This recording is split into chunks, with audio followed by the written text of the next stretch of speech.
Good morning students. Today we are going to third part in interior of the earth. So interior of the earth la third part பார்க்கறோம். அது என்ன topic அப்படினா causes of volcanic activity, nature of volcanic eruption, types of volcanoes. அந்த types of volcanoes ல என்னென்ன types அப்படினா active volcano, dormant volcano, extinct volcano and distribution of volcanoes in the world. அதுல பாத்தீங்கன்னா என்னென்ன 3 டாபிக் இருக்குன்னா circum pacific belt, mid continental belt, mid Atlantic belt. இந்த மூணு டைப் மட்டும் தான் பார்க்க போறோம். இந்த டாபிக் மட்டும் தான் இத பார்க்க போறோம். இதோட தேர்ட் பார்ட் முடியுது. ஃபர்ஸ்ட் என்ன சொன்னோம்? causes of volcanic activity.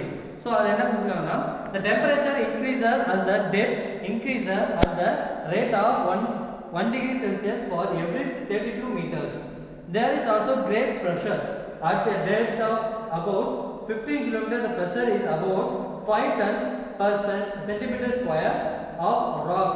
So என்ன சொல்றாங்க அப்படினா the temperature increase as the depth, அதாவது அந்த எர்த்தோட சென்டர் பகுதி பார்த்தீங்கன்னா ரொம்ப ஆழமான பகுதியில 32 மீட்டருக்கு வந்து என்ன பண்ணுனா 1 டிகிரி செல்சியஸ் வந்து என்ன பண்ணுனா வெப்பநிலை இன்க்ரீஸ் ஆகுமா. எதனால அப்படினா இந்த என்ன வல்கனிக் ஆக்டிவிட்டி நடக்கிறதுனால. ஓகேங்களா?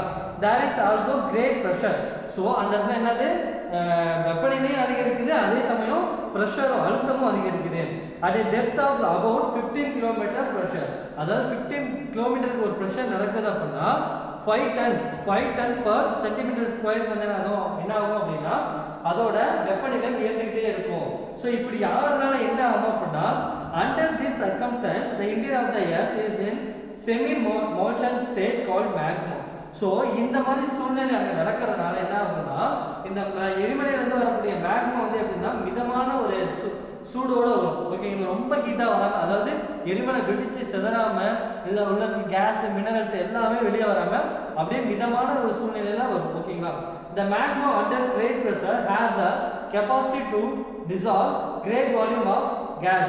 ஸோ இந்த மேக்மா ரொம்ப மிதமான நிலையில வரதுனால அப்படின்னா என்ன ஆகும் அப்படின்னா இந்த கேஸ் லீக் ஆகுறது, அதாவது கேஸ் லீக் மீன்ஸ் அந்த எரிமலையிலிருந்து வரக்கூடிய கேஸும் அந்த என்னது அதிகப்படியாக ப்ரெஷர் இருக்கிறதுனால என்னது அந்த ஹீட் வந்து ஓரளவுக்கு நார்மலாக இருக்கிறதுனால அந்த மேக்மா பொறுமையாக வர்றதுனால நம்ம கேஸ் இதெல்லாம் வந்து வெளிப்படுறதுக்கான வாய்ப்புகள் இல்லை. Some gases are also combustible. This makes volcanic material burst forth through the big spot in the earth crust. So இந்த volcanic materials வந்து என்ன பண்ணும் அப்படின்னா அந்த புவியின் மேற்பரப்புல என்ன பண்ணுது தங்க அப்படியே அடியிலேயே தங்க வைக்கப்படுது. சரிங்களா? நெக்ஸ்ட் பாருங்க nature of volcanic eruption. So sometimes magma rise slowly to the surface and spread over the vast area. So sometimes வந்து என்ன பண்ணுது அப்படின்னா magma rises slowly, அதாவது மேக்மா எரிமலையை விட்டு வெளியே வரும்போது ரொம்ப ஸ்லோவா வருது அப்படின்னா ரொம்ப வாஸ்ட், அதாவது பெரிய பரந்த இடத்துல, அதாவது நிறைய இடத்த ஆக்குபை பண்ணிக்கும். அதாவது அந்த மேக்மா வெளியே வந்து அது நிறைய இடத்த ஆக்குபை பண்ணிக்கும் அப்படின்னு சொல்றாங்க. This is known as fissure eruption. இது வந்து என்ன சொல்றாங்க? fissure eruption. Some plateaus and plains have been formed in this way. Some plateau, அதாவது பீடபூமிகள் சமவெளிகளோ இந்த மாதிரி இந்த இதுல வந்து ஒரு உருவா இருக்கலாம் அப்படின்னு சொல்றாங்க. அண்ட் எக்ஸாம்பிள் எங்க சொல்லியிருக்காங்கன்னா டெக்கான் பிளாட்டூ இன் இந்தியாவில் இருக்கக்கூடிய டெக்கான் பிளாட்டூ எக்ஸாம்பிளா சொல்லியிருக்காங்க. And then Columbian plateau in North America, இது ரெண்டு எக்ஸாம்பிளா கொடுத்துருக்காங்க. If the magma rises quickly to the surface, அதாவது மேக்மா வெளியே வர்றது கொஞ்சம் வேகமா இருந்ததுன்னா என்ன ஆகும் அப்படின்னா lava is thrown high into the atmosphere, அதாவது அந்த வரக்கூடிய மேக்மா வந்து வெளியே வரப்ப என்ன லாவாவா ஸ்ப்ரெட் ஆகும்போது ரொம்ப வேகமா வரும். Then besides lava, ash, steam, gases and pieces of rock are also thrown in. அது என்ன steam, gas, lava, ash and rocks இதெல்லாமே அப்படியே தூக்கி எரியப்படுன்னு சொல்றாங்க. அதை மேலே எரியும், அதோட அந்த என்னது வல்கனோ வந்து ரொம்ப தூக்கி ஹையா வந்து தூக்கி எரியும் அப்படிங்கிற மாதிரி சொல்றாங்க. This type of eruption is known as the explosive eruption. The terrible explosion on 27th August 1883 in the island of Krakatoa, Indonesia is an example for 5 explosive type of eruption சொல்லிருக்காங்க. The viscosity of lava is determined by the amount of silica and water in magma. So இந்த viscosity of lava சொல்றாங்கல, அதுல வந்து என்னது எந்த அளவுக்கு வந்து silica and water இருக்கிறத பத்தி தான் சொல்றாங்க. highly viscosity lava is rich and silica and has little water. So silica வந்து அதிகமா இருக்கும், அந்த இடத்துல வந்து வாட்டர் லெவல் வந்து ரொம்ப குறைவாகவே இருக்கும் அப்படின்னு சொல்றாங்க. Then low viscosity So low viscosity lava has little silica but a lot of water. So low viscosity lava வந்து பாத்தீங்கன்னா silica வந்து கம்மியா இருக்கும் but lot of water இருக்கும். It moves rapidly forming a smooth flows. Next என்ன பார்க்கறோம் அப்படினா types of volcanoes. Volcanoes வந்து first one என்ன active volcano, dormant volcano, extinct volcano அப்படினு சொல்லி மூணு டைப் இருக்கு. அத ஃபர்ஸ்ட் ஒன் பாருங்க. Active volcano என்னன்னா volcanoes that erupt frequently are called active volcanoes. So எரிமலை எப்பயுமே தொடர்ச்சியாக அதோட செயல் வந்து பண்ணிகிட்டே இருக்கு அப்படின்னா அதுதான் வந்து ஆக்டிவ் வல்கனோன்னு சொல்கிறாங்க. Most of the active volcanoes lie in the Pacific ring of fire belt which lies along the Pacific coast. So Pacific coast and the Pacific ring of belt அந்த இடத்துல தான் வந்து அதிகப்படியான ஆக்டிவ் volcanoes இருக்குன்னு சொல்றாங்க. There are about 600 active volcanoes in the world. அதாவது வேர்ல்ட்ல பாத்தீங்கன்னா மொத்தமா 600 ஆக்டிவ் volcano இருக்குது. அதாவது செயல்பாட்டுல இருந்துகிட்டே இருக்கு அப்படின்னு சொல்றாங்க. And such as அதுல வந்து சிலது கொடுத்திருக்காங்க. Mount Stromboli in Mediterranean Sea, Saint Helens in USA, Pinatubo in Philippines, Mauna Loa in Hawaii is the world biggest active volcano. The world இருக்கக்கூடிய biggest volcano பத்தி ஒரு மூணு சொல்லிருக்கேன் எக்ஸாம்பிளா. And next one dormant volcano. இது வந்து என்ன சொல்றாங்க அப்படினா these volcanoes have slow no sign of activity for many years but they may become active at any time. So இந்த volcano வந்து எப்பயுமே வந்து நார்மலாகவே இருக்கும். அதாவது எரிமலை வெடிக்காம நார்மலாகவே இருக்கும். எதுவுமே அதுல இருந்து மேக்மா எதுவுமே வராமல் அப்படியே நார்மலாக இருக்கும். பட் சம்டைம்ஸ் எப்போ வேணாலும் என்ன பண்ணலாம் ஆக்டிவாக ரெடியாக இருக்கும் அப்படின்னு சொல்றாங்க. These are called sleeping volcanoes. இது வந்து என்ன சொல்றாங்க sleeping volcanoes சொல்றாங்க. Vesuvius mountain of Italy, Mount Fujiuma of Japan, Mountain Krakatoa of Indonesia are famous example of this type. So dormant அதாவது உறங்கக்கூடிய ஒரு மலை அப்படின்னு கூட சொல்லலாம். என்ன இது வந்து எரிமலை அப்படின்னு சொல்லலாம். இது எப்பயுமே sleeping volcanoes சொல்றாங்க. Next extinct volcano. A volcano has not erupted in past 1000 years is often listed as extinct volcanoes. ஒரு 1000 வருஷம் வந்து தொடர்ச்சியாக வந்து எரிமலை செயல்பாட்டில் இல்லை அப்படின்னா அது பேர் என்ன extinct volcano அப்படின்னு சொல்றாங்க. The top of the extinct volcanic mountain have been eroded. அதாவது அதோட வெண்ட் பகுதி இருக்கு பார்த்தீங்களா ஃபுல்லாவே அரிச்சு போய் என்னது அது ஆக்டிவ்ல இல்லாத மாதிரி இருக்கும் அப்படின்னு சொல்றாங்க. இதுக்கான எக்ஸாம்பிள் எங்க இருக்கு அப்படின்னு பார்த்தீங்கன்னா mount Popa of Myanmar and mount Kilimanjaro and mount Kenya of Africa are example of extreme volcano அப்படின்னு சொல்றாங்க. நெக்ஸ்ட் டாபிக் என்னன்னா distribution of volcanoes in the world. Volcanoes are located in clearly defined pattern around the world. அதாவது எங்கெங்க எந்த volcanoes இருக்கு அப்படிங்கிறது நமக்கு நம்மளாவே தெரியும். They are closely related to regions that have been intensely flooded and faulted. So எங்கெங்க இருக்கும் அப்படின்னா பிளவுபட்ட இடங்கள், அதாவது வேர்ல்ட்ல எந்த இடம் பிளவுபட்ட இடமோ அங்க அண்ட் faultedனா வளைந்த இடத்துல எங்கெங்கெல்லாம் வளைவான பகுதிகள் இருக்கோ அங்கெல்லாம் வந்து கடல் மட்டத்துல இது மாதிரி அடிக்கடல்ல இந்த மாதிரி நிறைய இடத்துல இருக்கும்.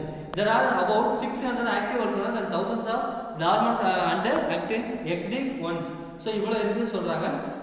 They occur along the coastal mountain ranges as offshore Iceland in the midst of oceans. So இது மேக்ஸिमम எங்கன்னா ஓஷன் சைஸ்ல தான் வந்து என்னது அதிகப்படியா இதோட ஆக்குபை பண்ணிருக்கு. எதுனா இந்த volcanics தெரியுங்களா?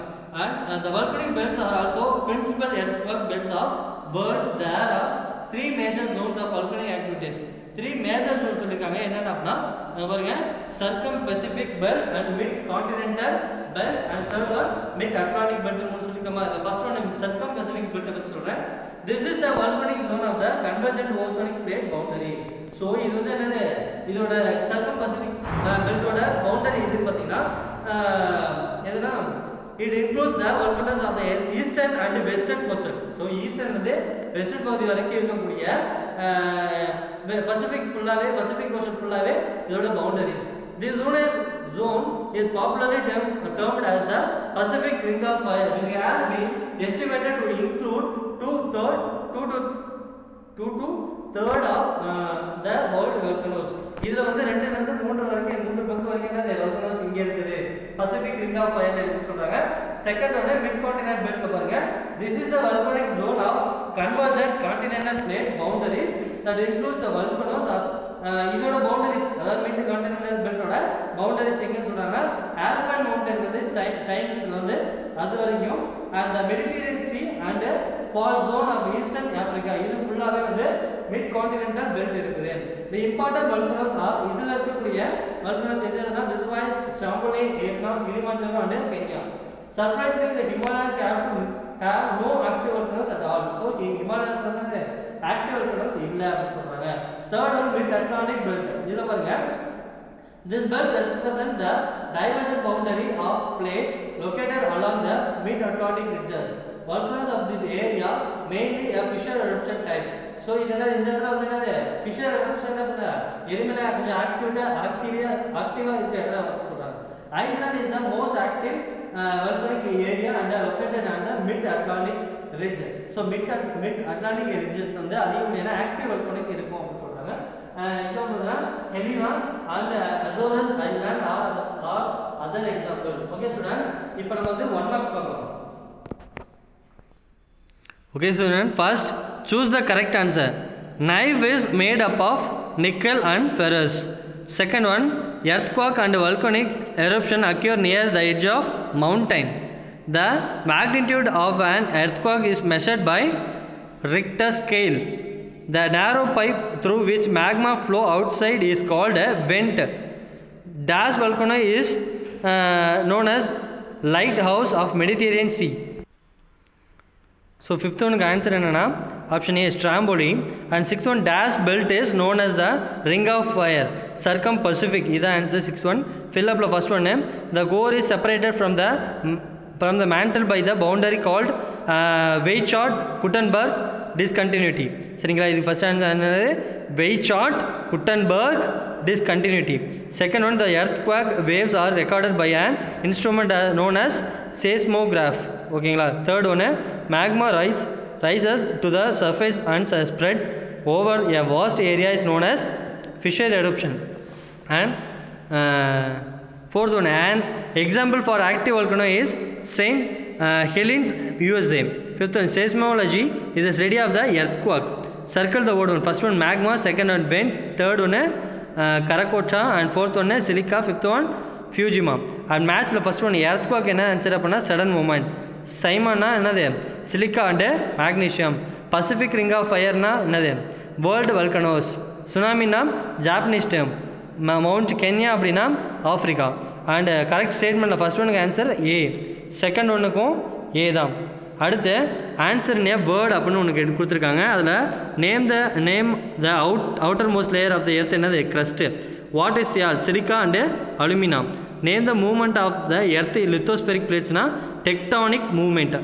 Given example of extinct volcano mount Popa of Myanmar. இதுதான். So okay student, thank you.